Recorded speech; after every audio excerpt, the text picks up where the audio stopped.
a new piece that just posted on Axios.com moments ago, taking a critical look at the future of artificial intelligence. It's a pretty incredible piece. It's entitled Behind the Curtain, a white-collar bloodbath. Could be the result of AI. Well, yeah, and you know, Jim, people that run AI companies don't want to talk about it. They want to pretend it's not going to happen. Silicon Valley wants to pretend it's not going to happen. Wall Street doesn't really want to talk about it. But the fact is, as you report, just like the technological revolution, the IT revolution gutted blue-collar workers throughout the 90s and beyond, you're now talking about a bloodbath for white-collar workers because of AI. And from what you've seen and what you're reporting on, it is going to be a bloodbath for workers. I mean, that is certainly the warning of Dario Amodei, who is the CEO of Anthropic. And just for your viewers, Anthropic is one of the top creators of this AI, these large language models in the world.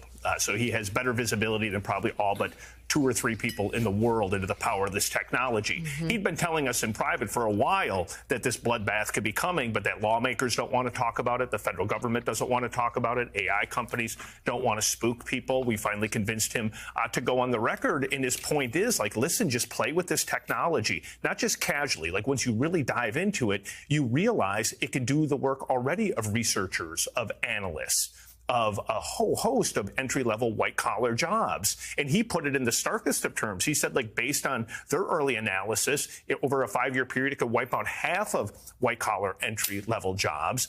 Unemployment could spike to 10 to 20% in the next 5 years. And this is a guy who's building the technology, who's boasting about the power of it. And when we push him on, then if you're building it, like, how do you morally kind of think about it in your own mind? And he said, I have an obligation to build the technology. I also have an obligation to get the federal government, to get lawmakers, to get other AI companies to figure out how do we prepare the American worker and how do we protect the American worker.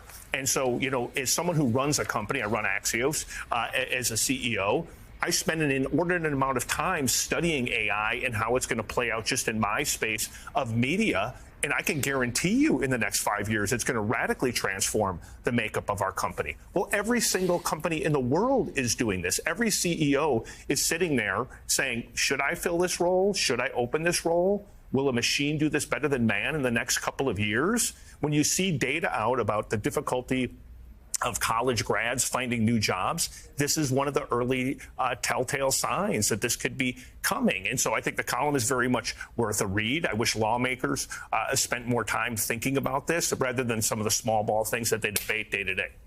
It's been fascinating to see many of the people who are developing AI technology, Jim, offering warnings about what's coming because of it.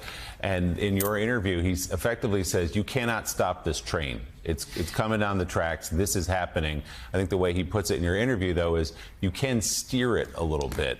What does that look like? What does steering it look like? In his mind, I think it's sounding the alarm. It's like, listen, we got to have a national debate that this isn't 10 years from now. It could be 6 months from now. It could be 12 months from now. Then there has to be a debate about, okay, how do you make sure that workers are prepared to use artificial intelligence to augment their work, not displace their work? That's what we've been doing at Axios. We give everybody access to the technology. We have a deal with OpenAI. We make sure that every single unit, no matter what your job is already playing with this to figure out how are you going to augment your work so you don't get displaced by it. Hell, I told my own staff, you're committing career suicide if you're not spending 10% of your day experimenting with the technology. And I don't think most people are. I think people are like, whoa, this is too science fiction, or, you know, it's a really neat search engine. They're not actually looking at the capabilities. They don't have the time. They have real lives. But I think Dario's point was they might not wake up until it's way too late. And if lawmakers are way too late to it, you could have real issues. You could have unemployment, as he said, 10 to 20% if he's right, which would then lead to obvious political unrest. We have Steve Bannon on the record in there saying he thinks the exact same thing is going to play out. He said Trump's not talking about it, but he thinks this will be maybe the biggest topic of the 2028 presidential election. I mean, you have Steve Bannon on the right. You have other people on the left very concerned about this. And Jim, you underlined a point that I've actually told my kids. which is if you're going into an interview, if you're going into anything where you are going to be talking and you want to understand a topic, it's just foolish not to go on to a search engine app, an AI search engine app, and dig in deep to try to understand a company that you're talking to or an issue that you're talking about better. It is Elizabeth, it is the future. The future is now, and a lot of the spaces that we work in 10 years from now are going to look completely different because of AI, and white-collar workers across the country, as Jim said, are going to be deeply impacted. Well, so Jim, tell me how exactly will this affect like our business? So, will we still have copy editors, reporters, bosses? What do you say? For journalism, I don't think that the machines are going to do the journalism per se. But if you play with it at all, you realize it's going to be a really good copy editor. It's going to be a really good marketer. It's going to be really good at doing research. It's going to be really good at doing marketing. It's going to be really good at taking any piece and maybe creating 8 different variations to send it out to all the other platforms. And that's what I would encourage people to do is play with it, assuming that the hallucinations and the errors go away. Because there are times where it is truly magical.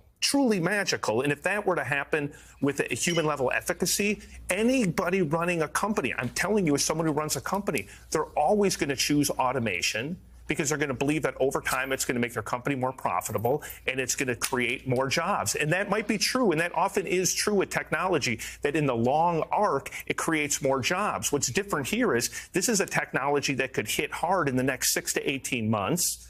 And it's going to hit every single role potentially simultaneously.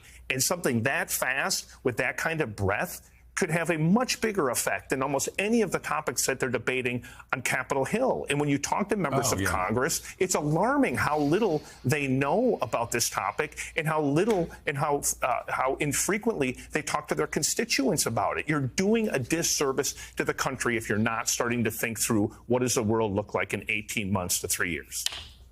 Yeah, I mean, let's say you have 40 or 50 people in your company with AI. Most white-collar companies, you could hire 4 or 5 people that know the right prompts to ask the right prompts of AI, and it would cover so much of that work. And you are right. This is a 5-alarm fire, and Congress is sleeping. Co-founder and CEO of Axios, Jim Van Dyke, thank you so much.